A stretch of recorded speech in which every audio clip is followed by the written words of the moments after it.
Hey, Hank, I see you. I'm going to pull you up just right after the intro. Okay.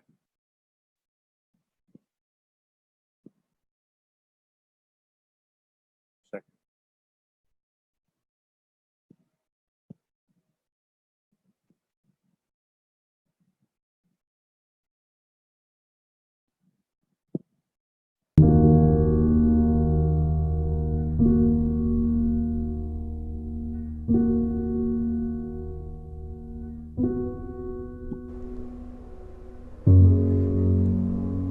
Got a little soul speak on the ascension that we all share.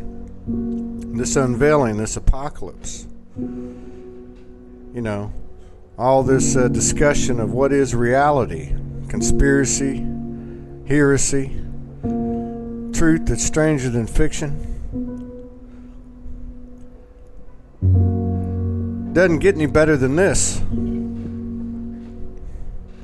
It's not just time to bring on the apocalypse, it's time to start riding it.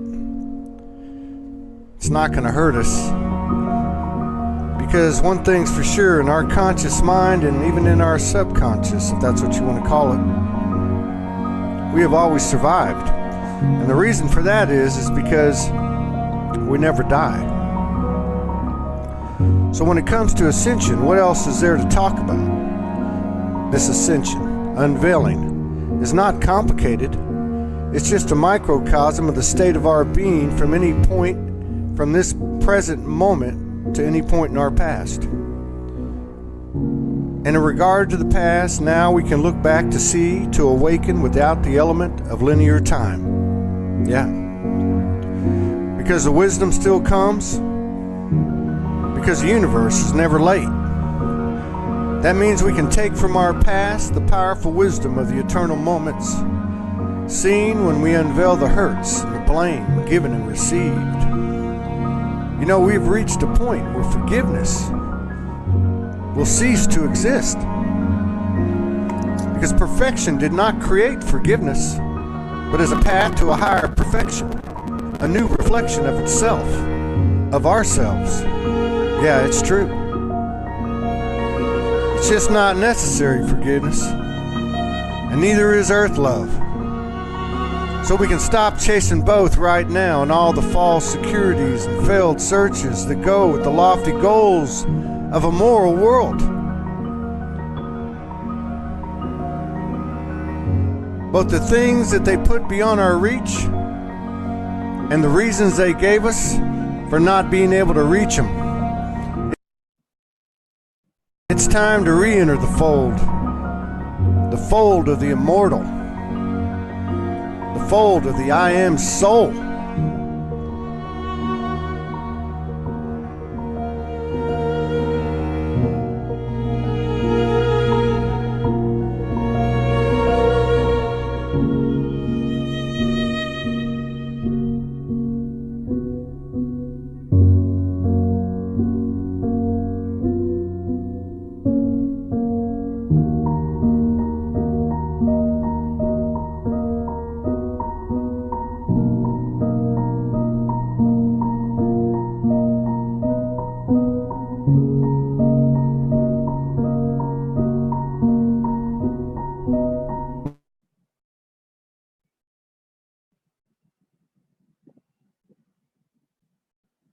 How's it going, everybody? We're going to pull Hank up now. Get him on here. Let's see.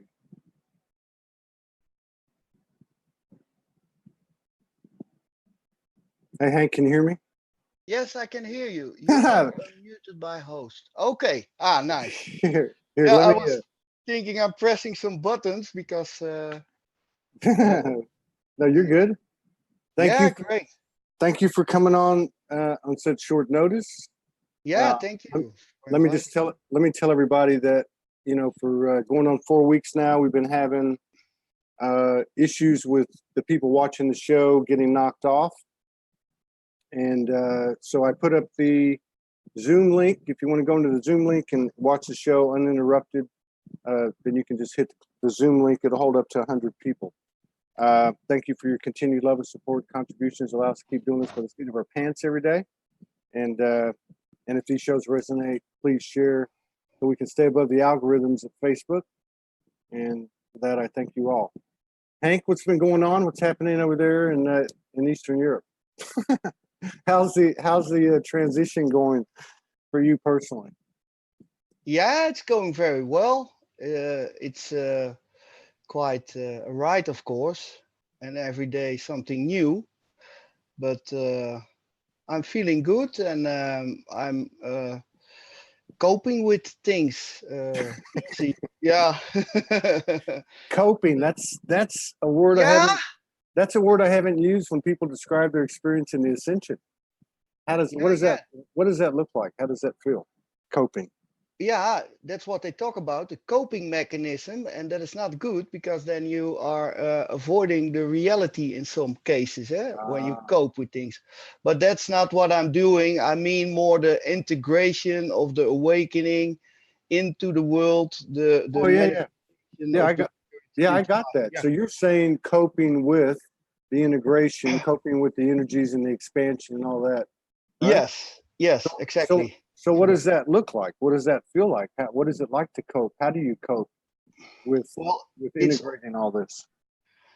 I'm of course I'm aware of myself and how I move in the environment, around people, around what I'm doing, and I notice that I when I stick to the truth, my inner truth that expresses itself through me, and when I don't stand it in the way, then everything starts to flow.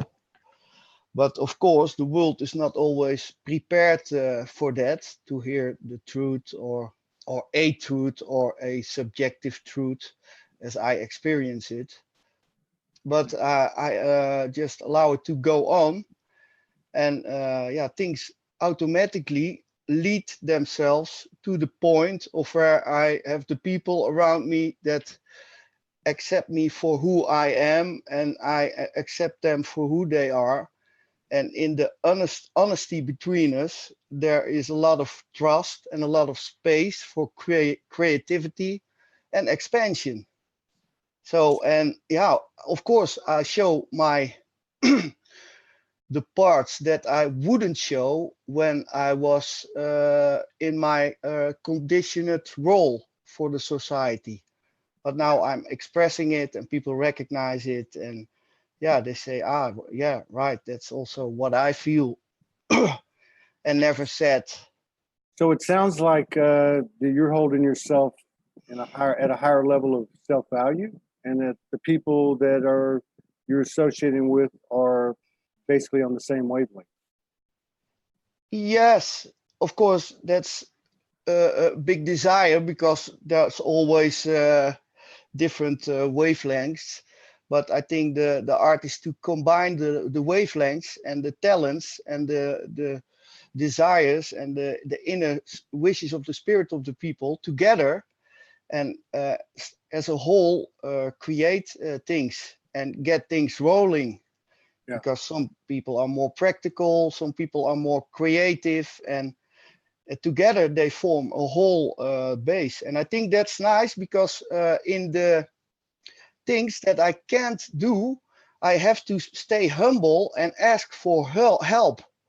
Thank God for Annette. Yeah, exactly. And Uh, yeah, and that's very difficult, but I have my limitations, of course, as a human, and it's the way to cooperate is yeah, it's so difficult when you say something and someone interprets it in the wrong way, or in the way you don't want to express it, and that's the whole but then slowly things start to fit in together, and slowly there's a sort of an, a machine starting to form with a soul in it, of course, yeah. that is rolling in the right direction. And the right direction is not a certain goal in the future, but more in the here and now, where soul can manifest itself and connect and unite, and yeah, Yeah. live as we uh, are capable to live. It seems like it's putting some new light on relationships, of all types of relationships, all types of interaction. Like you were talking about, you're aligning with people that are aligned with you, Yeah, And sometimes what hurts the heart is necessary for the soul. We have to walk away, and that type of thing, in the best terms that we can. Are you experiencing any of that? yes, of course. And it's not that that I become more clear, and sometimes things don't work with the people that have other goals, but the way I express it, I notice very fast if they are moving in another direction. So there is no manipulation necessary, and there's only the honesty. But people have a hard time sometimes disappointing someone. I recognize that for myself. And before you know it, you're in a whole kind of talking alongside each other. And that then it doesn't work. So it's Yeah. better to be clear and open and yeah, to speak. But of course, people don't know always what they want and what they are looking for. Yeah. And that's where I can help them, of course, by reconnecting them with the inner source and yeah, what they really are and what This they this is what you do as a practitioner and as an author too. yeah, as an author and as a practitioner, and I do a lot of shadow work, Yeah. and that is really going. Sometimes I see I say things to people that seem rather shocking, but and then I see myself saying it, but they recognize it as their weak spot where they are blind from. So they have a certain pattern, and I push on some things in a dialogue, of course, Yeah. and it's always the start of the shadow work and the stopping point, and it always ends in respect.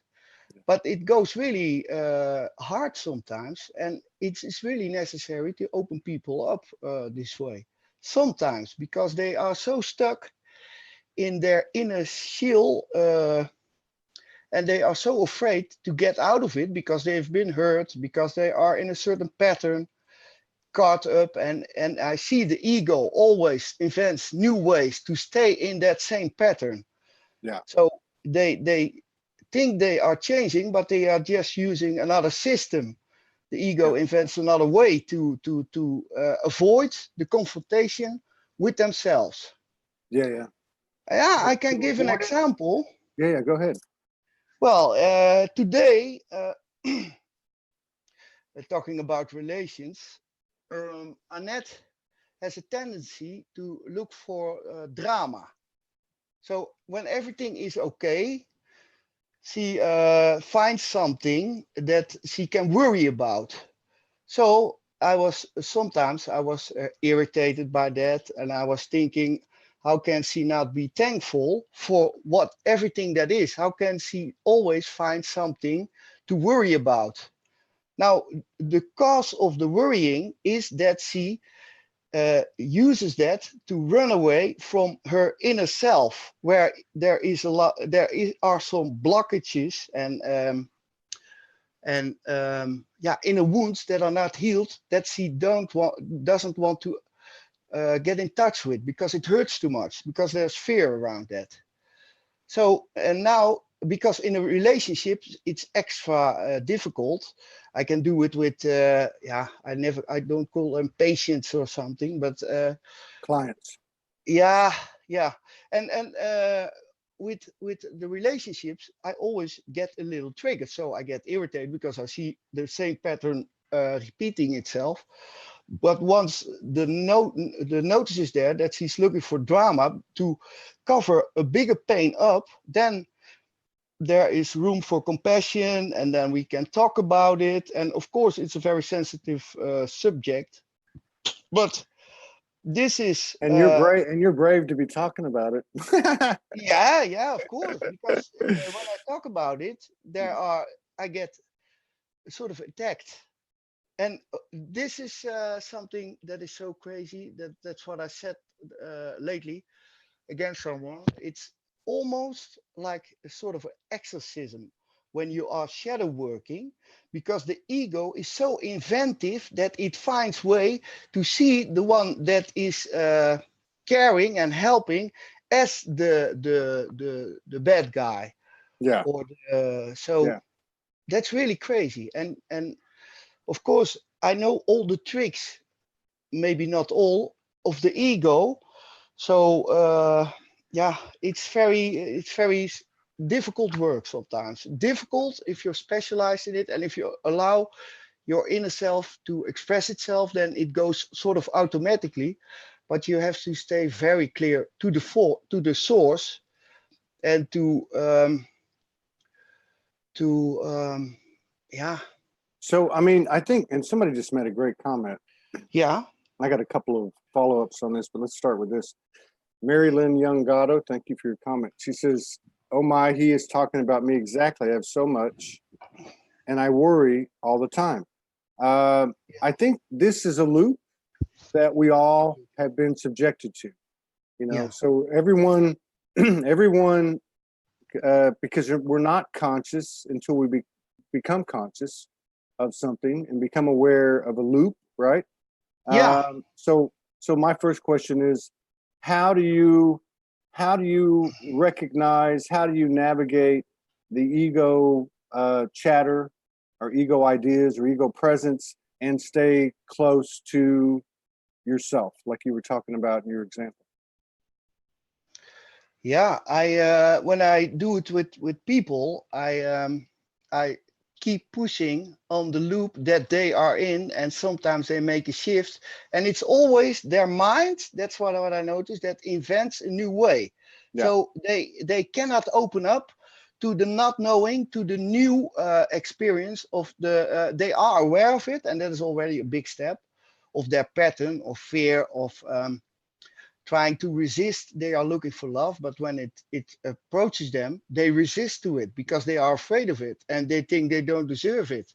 They find all kind of excuses to avoid it, so they keep complaining about it and keep complaining about the hurt in the past and keep repeating the loop. Yeah, yeah. And that's totally normal because that keeps them out of the moment, and the mind is always never in the moment, so they keep on thinking and repeating and asking questions and wanting answers, and they want to resolve it with the mind. Mhm. So I help them to distrust the mind or observe the mind and take a step back from the mind. But that's very difficult because they identify themselves with the mind.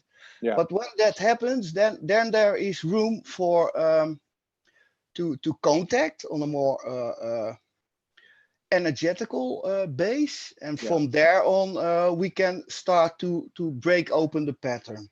Yeah. And to So me, to me, and I could be wrong. I'm just putting together or expressing what, you know, what comes my way, what accumulates in my field with what I do, right? You know, with sitting in this chair. But if I think of Jason Estes and I think of Franco Di Nicola and Amanda Lawrence and a few other people who are all saying the same thing, but it looks different metaphorically.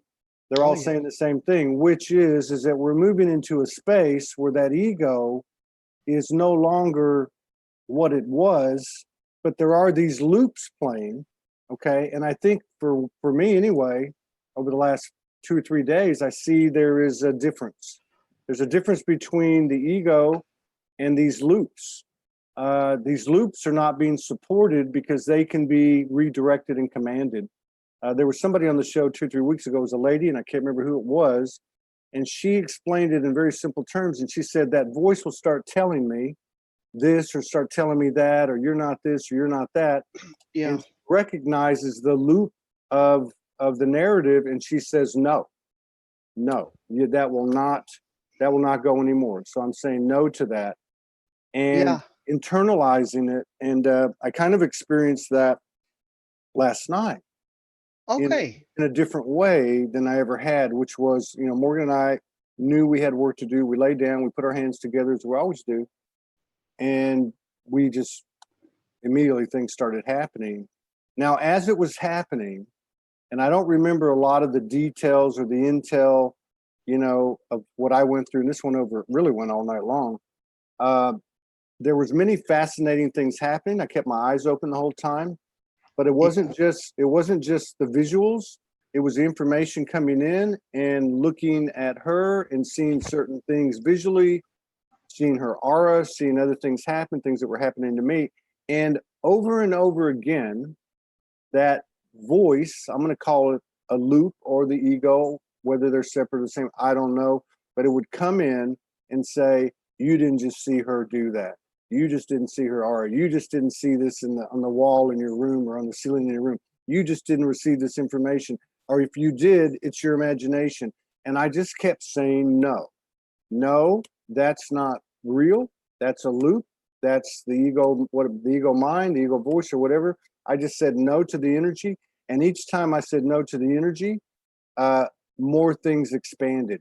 Okay, more things were given to me. And it was a very profound, interdimensional experience, fusing the physical and the non-physical. So I don't know. To me, that we can consciously command, anything and everything about us is a reality that seems so far-fetched, but I think more and more people are doing that. And I think that's the essence of conscious living, is what happens right here. And whether we fall prey to it or whether we take command. Yes, of course. But what sometimes happens is when people say no, they take the opposite opposition of the thing they don't like, and they're going to start in the way that they desire, but it's just the other side of the coin of the ego. So they just take on another pattern, Yeah. even though it works more. So it's difficult when it comes from the mind. Then you have to already have a state of consciousness that is aware of when it is the ego and when it is not the ego. And like you are saying it, when you're stopping it, so you're setting yourself in the moment to observe it, and you don't let it get control over you. You don't get it direct you. But at the same time, you're not sort of fighting it. So because then you get the interaction with the ego, and that is still in the field of duality. And that is where we have to deal with, but on a level from the transcending of the duality, because the soul rises above that and sees that happening. So it's the inner voice of the soul, and it speaks more in silent words than in commands, but there is the power, and it's a very soft power, and it cannot be grabbed by the ego. And the ego, I experienced ego death at one point, but it's not the ego already was dead, because it was a trained persona, a trained role that I made. So the ego is still there, and it can work for me. It can serve me. It can serve the whole. And I can see it do its things in the way the Henk figure does his things. But the truth is always there, watching it. And that is from a total different energy.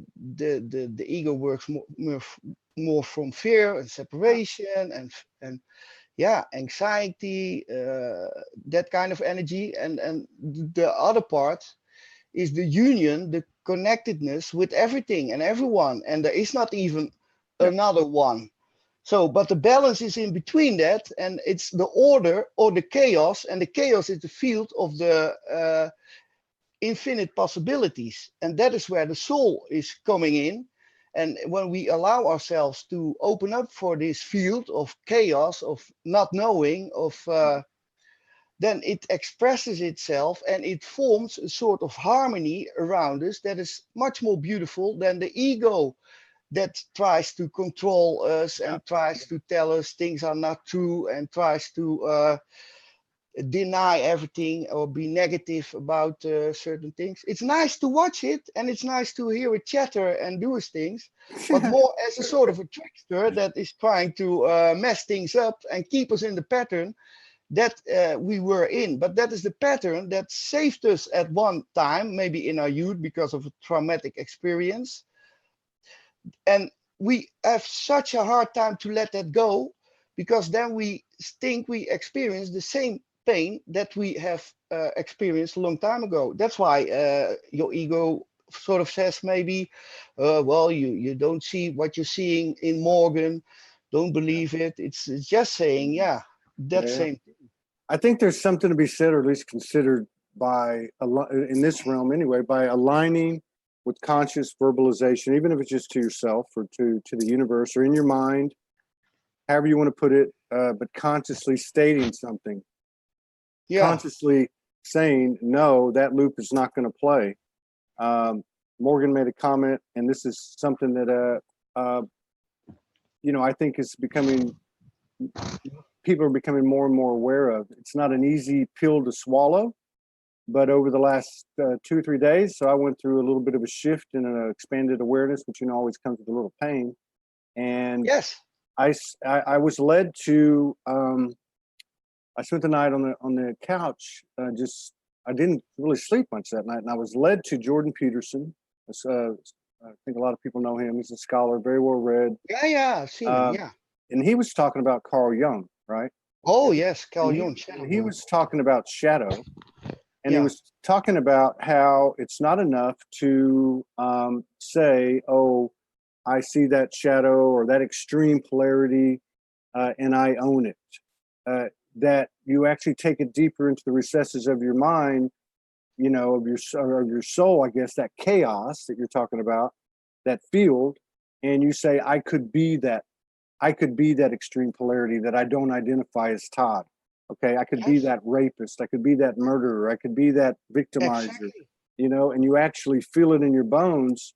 And so to her comment, she was just saying that you can't clear a loop if you don't clear the polarity as well, because it's still active in your field. Yes. Right. You know what I mean? So if you, Yeah. yeah, you know what I'm talking about. Yeah. But Yeah. the polarities are also connecting at the middle point, Yeah. and we are capable of doing all the Yeah. things that, because the whole history of humanity is inside us. So we are the rapist, we are the murderer, we are the Yeah. all those things. It depends on the situation, how we have been grown up, and in knowing that, in experience all those dark elements inside of us, then we understand evil and Yeah. understand how things can go out of hand, because most of the people that do evil things feel legitimized to do them because they have an excuse. And only when you are aware of the things, how this mechanism works, then we can transcend that evil doing, and choose consciously not to do it. Yeah. Because we recognize it. And at the same moment, when we are aware of the things we are capable of, we are taking control of them, and so those archetypes cannot take control over us, like anger, or that's how the Greek gods were expressing their emotions. They gave them all kind of their emotions, all kind of names from Yeah. gods. Yeah. So when we can recognize all those inner gods inside Yeah. ourselves, then we can control them, and then we can use them in our Yeah. advantage. And when we use them in our advantage, it's also in the advantage of the whole, because we know then we are all connected and all the same, and it's all a matter of love. But They're like archetypes, those Greek gods, right? yes, Yeah. but they are also a reality in us. Yeah, of course. Yeah.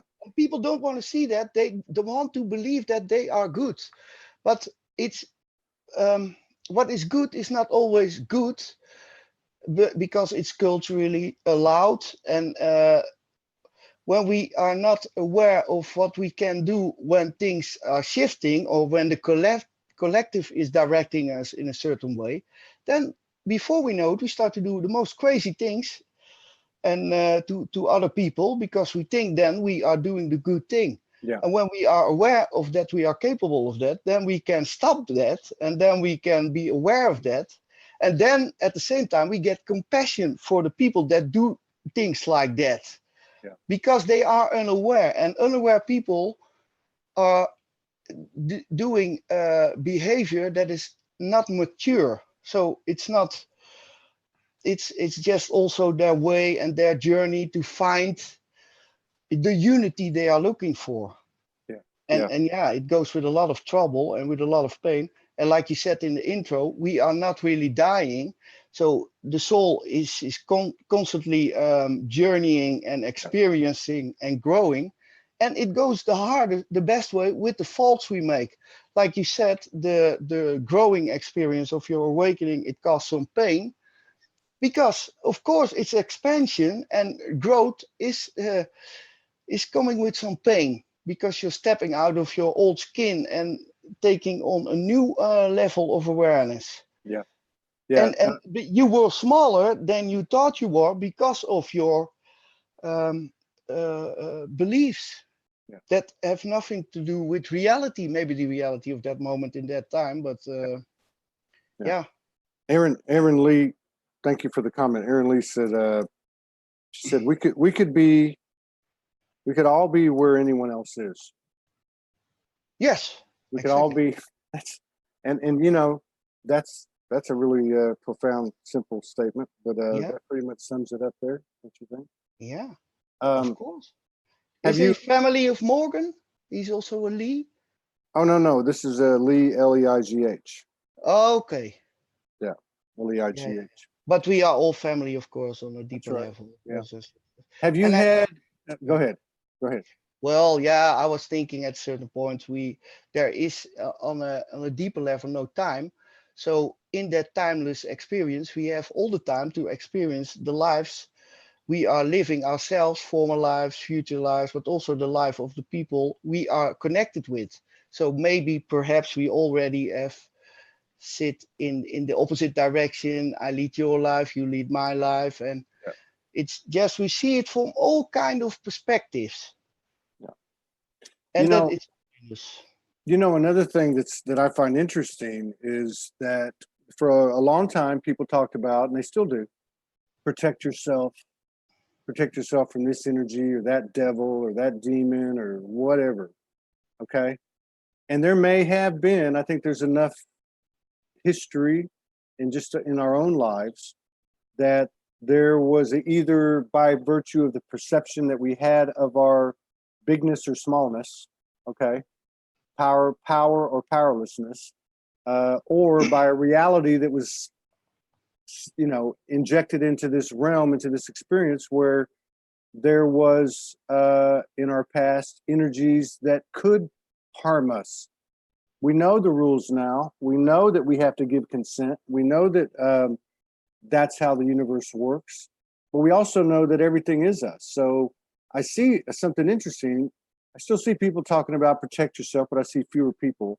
I see more people talking about, in one way or another, that they are their own protection. That if they stay focused on their energy field and stay open to the shadows, or keep their eye on the shadows, that they continue to expand and strengthen their energy field, and nothing can really get to them. As an example, Paul Bogey Brighton was on the show before, and he talked about going into haunted places, and where the people that oversaw the haunted places were amazed that things didn't happen around them that happened to people normally. Okay. yeah. And I guess where I'm going with this is through some of the experiences we've had over here, and particularly the one I was referring to last night. You explained this really well a second ago, and that's what made me think of it, because I don't remember a lot from last night, but I do remember, and it's not the first time, but this was more intense, where there was very, what I don't consider them that way, but very dark energies I don't know what you are, but the resonance wasn't telling me anything bad. It wasn't telling me anything good. It was just this kind of 0 point. Here's a face of an angel. Here's a face of a demon. We want to merge with you. And in that moment, I was given a choice, and the discussion became about trust. Are you Yes. trust and belief and faith? And do you really believe that you are everything you're looking at is a reflection of you. And my answer was yes. And I surrendered, and Yeah. had these mergings, some with energies that had visuals, and certainly that I could feel from a feeling standpoint. But they all felt the same. I merged with them, and I think this has got to be something that's occurring to people, not just in the physical day to day, where we start to integrate those people and those things that we feel are polarities, or that that we're separate from, but also starting to happen in the non-physical as we expand. It would only make sense that we would present more extremes to ourselves and our personal experience. Have you had any experience with recently, especially with the energies, where you're having to integrate polarities or extremes of people or things, physical and non-physical, uh, that you haven't necessarily been comfortable with before? Yes, and I also recognize a pattern in myself of protecting myself. But the moment I started to protect myself, before you know it, you start to defend yourself, or uh, um, attack the thing you think you have to protect yourself from, and Right. actually it's the same thing. And the defense comes out of a sort of fear, the Yeah. protectiveness, because the soul is untouchable. It's so when someone does us harm, and I'm not saying we have to let ourselves be harmed, and sometimes it is good to stand up for the truth, for love, Yeah. for unity. But before we know it, we become the enemy we fear. And Yeah. that's what I noticed, and I'm standing in that now, because of course I also experienced the infinity of the spirit, and that the body is just a temporary suit, and I can easily let it go. Of course, I'm still afraid of the pain and the trouble that I can go through, but I surrender to that, like you say, and with that I take the power away from it. Yeah. So it can attack me, and it can hurt me, and it can kill me, but it cannot kill, it cannot touch my soul. Yeah. And my soul is ready for that. It already accepted that. So it can come whenever it comes. So there is not the fear of the separation. And when they attack me, when they kill me, they are only hurting themselves in a way, because I'm just the other them, or the other way around. So that's another approach towards it: the surrender, the trust, the faith. And of course, maybe in the moment itself there will be some doubt for a fraction, but it is ingrained so deep that connectedness with the soul, that I also connected with the people that oppose me. Yeah. I can feel what is happening, and that is also sort of sometimes a threat for them and a reason for them to attack. But yeah, that's a sort of a play that is happening, and the force from the soul is growing bigger and bigger. And especially when we connect, and when we give the good example from it, living like that, living in love and in unity. And love, not, I don't mean that as a weak thing, or yeah, how can I describe that? Because there's also misunderstanding about love sometimes. Yeah. That's a good subject. Let me just put this comment up real quick from Shaz. Thank you for the comment. She says, the very thing I needed was the very thing I feared. Pretty interesting. The Yeah. very thing I Yes. needed was, and we think that, that can be a dimensional experience with something we might have been afraid of. Oh That's yes. actually an opportunity to expand and awaken or be aware of something, or whatever the case is. But Yeah. you just made a great comment. You made a great comment that love isn't always what we think it is. You want to explain that a little bit? Yes. Because I agree with you. Yeah. Yes, because sometimes people talk about unconditional love. I made a comment about that today also, that it's easy to say unconditional love, and sometimes people abuse it because they say They want unconditional love, but they only want it for themselves. As soon as the people don't love them and don't do as they want them to do to them, then they say they are not unconditional loving them, and then they separate from them. Yeah. So actually, it's not unconditional love, and love is bigger than the terms conditional or unconditional, Yeah. because that are also opposite polarities. So the unconditional love goes inside as well as outside, and then it is in balance. But when people are not are trying to be good and trying to be helpful and trying to sacrifice themselves towards someone who talks about unconditional love, they forget themselves, and sometimes things get totally out of balance, and they cannot say no to someone who is asking them, who is abusing them, their ignorance Yeah. at some points, and some people do that. And of course, that is also a lesson they have to learn, and they learn it the best through the experience of losing everything. But yeah, Yeah, some I think we're getting to a point now, or very close, yeah, that where if somebody says to you, I'm not saying in every case, but I think the energy speaks for itself. But if I have to, or somebody says to me or to you or whatever, I love you unconditionally. I think if we have to say it, there's probably a problem. If we have to say it, it's not as powerful as being it. You know what I mean? I mean, yes, it has live more it. to do. It has more to do with the old energies or the old paradigm of I want to be loved. You know what I mean? That type of thing, Yes, exactly. as opposed to the transformation occurring and the higher awareness and beingness of unconditional love. Yes, You know, you know, that seems to be the next step. You know, I mean, we came out of this. A few people talked about it. Quite a few people talked about it at the end of the last month, which was about self value. You know, and then I know Morgan's gotten intel for this month, and I'm sure there'll be others that are doing the same. Which is that this month is about true unconditional love for self, and what the ramifications or what the consequences, repercussions of that being that we are uh, illuminating or amplifying whatever our level of illumination is. Okay, we are amplifying a signal outward that is then the physical reality that we all share. Certainly, the one we yeah, share within our own experience. But the exciting thing to me is that if we are leveling up in the aspect of the reality of unconditional love, where we don't have to manipulate, where we don't have to say I love you unconditionally, or we don't participate in those old loops, the obvious consequence of that is going to be an elevated shared collective reality, collective experience, collective consciousness. So that's exciting to me, yeah.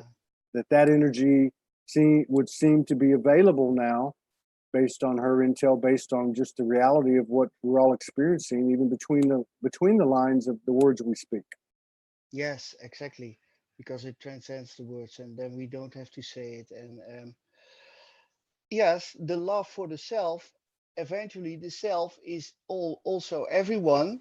And if we love ourselves truly, then we cannot hurt others, because what, then we realize that we are the love that we are looking for, and then that it is an endless source we can only give from and share from, and then it multiplies Yeah. by being ourselves and by accepting ourselves as we are in our own uniqueness as a person on a certain level, and then we can accept the other also. And then acceptance is also a wrong word, of course, because then you're saying there's something that is not to Right. accept.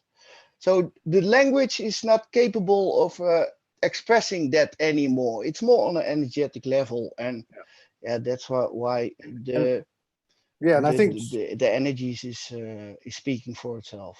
yeah, and I think too that being open, Yes, like you said, if transparent. you're unconditional love, obviously if we're aligned, or to whatever degree we're aligned with our reality of our true nature, unconditional love, the power of it, and all that, we are not going to hurt anybody. But Oh, by the same token, because we're on this really unique journey here, where we're coming out of duality, we have to be open to the fact that we could hurt someone through shadow, yes. through unconscious shadow, and through unconscious loops. And so it seems like, and that's what I was talking about earlier with some of the intel that people like Jason Estes and Franco Di Nicola, I think I got the name right, and I love Franco, is that the energy or the presence or the strength of ego and loop has kind of been stalled and stopped. And the only thing that's playing out there is the residual effect of it. As we start to come to terms with our true reality, it doesn't have to be, they don't have to be the influence and power in our lives anymore, because the faucet's been turned off. We just have to turn it off in ourselves. Yes, and that takes some time, because the loop, it's sort of a spinning wheel, and we can get the information consciously, but materially, physically, it takes some time to change those patterns of survival, of fighting, of borders, of territorial stuff, and yeah, surviving. And the best way to survive is together, because then everything is possible. Yeah. If we take care, if we don't fight each other. And that is a big change, because we have been for 100,000 years living in tribes, fighting each other, taking territory, looking for food and hunger and all kinds of disasters and pains. And that is not necessary with the kind of awareness and consciousness we have now. Yeah. And the only way to change that is to raise it on a collective level. And the only way is to be open and to be vulnerable and to show ourselves. And sometimes that hurts people, because it confronts them with their inner patterns that don't want to see that out of a sort of a protective way. Yeah. Because because they recognize a part of themselves they don't want to see into what we can represent as being open and being transparent, that they think that is not good. And then, but that is just the way it is, and that is how we got to take it. And we are have to be able, I'm able to die for that, because I know I can die, because that's the only way to live through that and to expand on a micro level and on a macro level, on a cosmic level. Yeah. And that is what's happening now. So that's wonderful. We've talked a lot Yeah. about sacred sexual power and Yes. your and some of your experiences. So, given the fact that we've been elevating and ramping up, the last few weeks, or really since the last time we talked, maybe a couple of months, have you had an expansion in your own personal sacred sexual energy?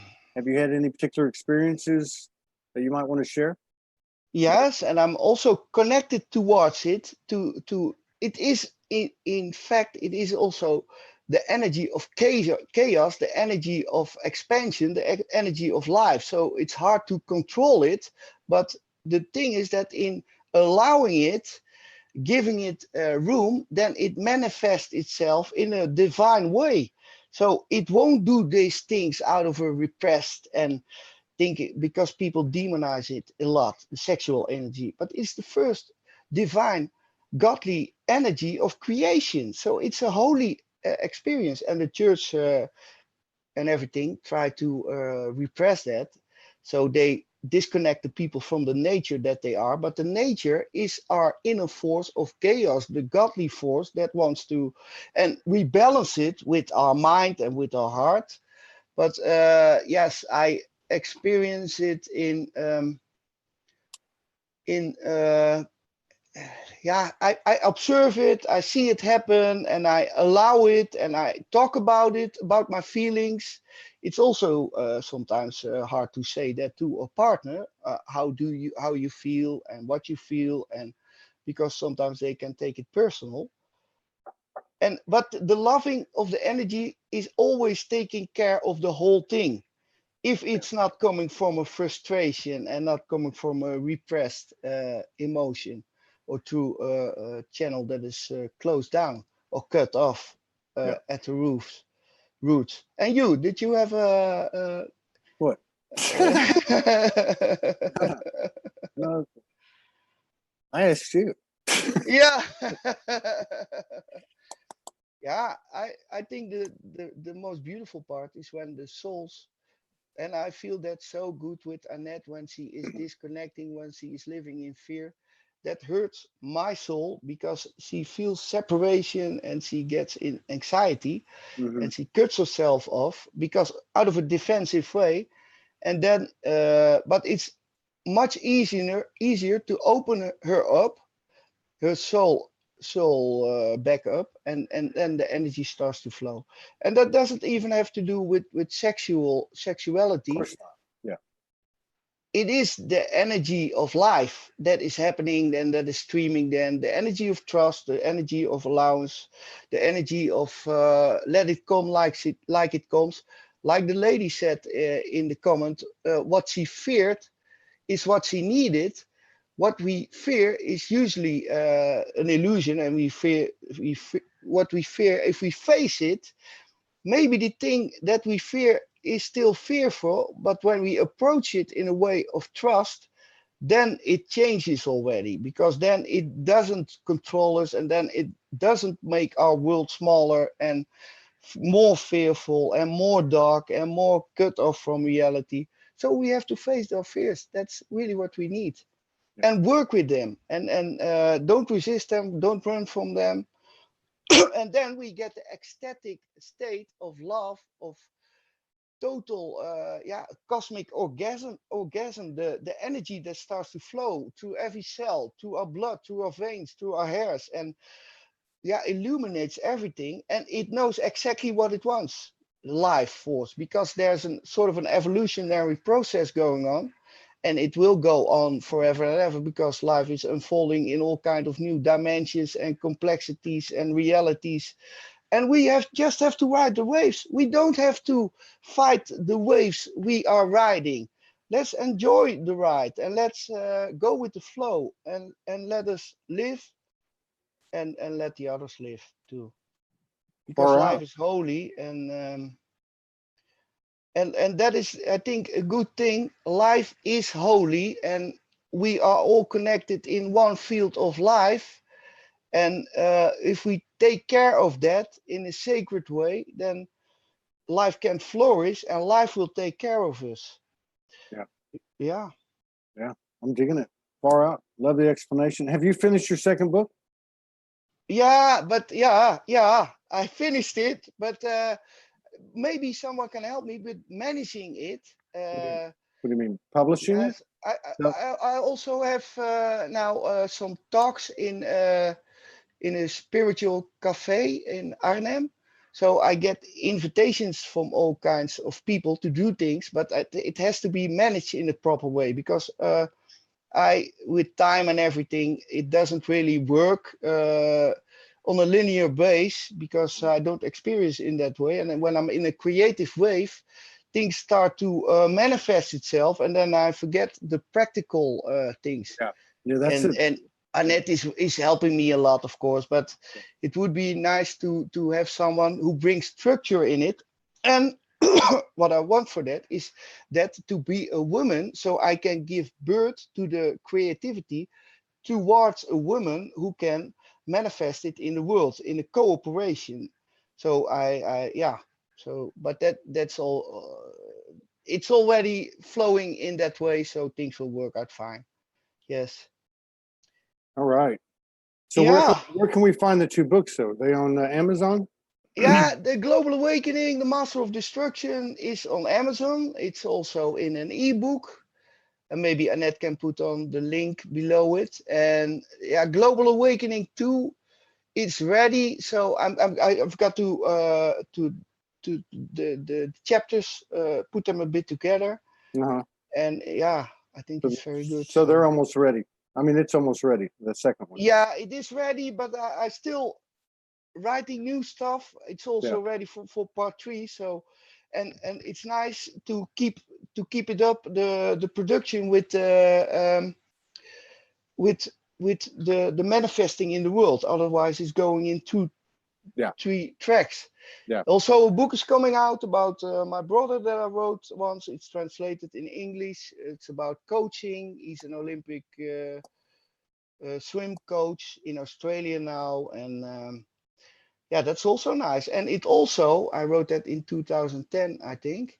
It's also very spiritual, and it also I recognized in that the parts of how to can use it practically in life. So that's also nice. But also with that book, of course, I'm helped with that. But if I would do that myself, talking with the people that put it on the market and everything, then it wouldn't get very far. Yeah. So I need help in that, and if anyone feel called, then it's always nice to connect with it. Then. Very cool. Anybody, anybody's that resonates with anyone? Give Henk a call or reach out on Messenger, and anyone. Yes, but Messenger, it's all. I don't see all the messages. Oh, you don't. Yeah, because how should they contact you? The best way is to contact Annette. Mm-hmm. So yeah, you can find her if you see my partner on the internet, and then it goes in the good direction. Or they can contact Margot, the one I do the mushroom ceremonies with. We have a mushroom ceremony the 17th of August. And from the Bliss Biz, that's that I'm doing with Enid Gommers. There's also a nice link. Maybe I can put it under the clip here. Put all the links. Put all the links there in the contact information. Yes. And I will. We're in somewhat of an energetic transition at the moment. Yeah, so I feel it. I feel good energy of you. So as soon as we get settled, then we'll reach out to you, and I won't give you 1 hour's notice. We'll schedule something in advance, okay? But I'm ready always. So. Okay. All right, brother. Love you. Okay. Thank you, Todd. Nice talking to you. You take care. Looking great. Yeah, I will. Okay.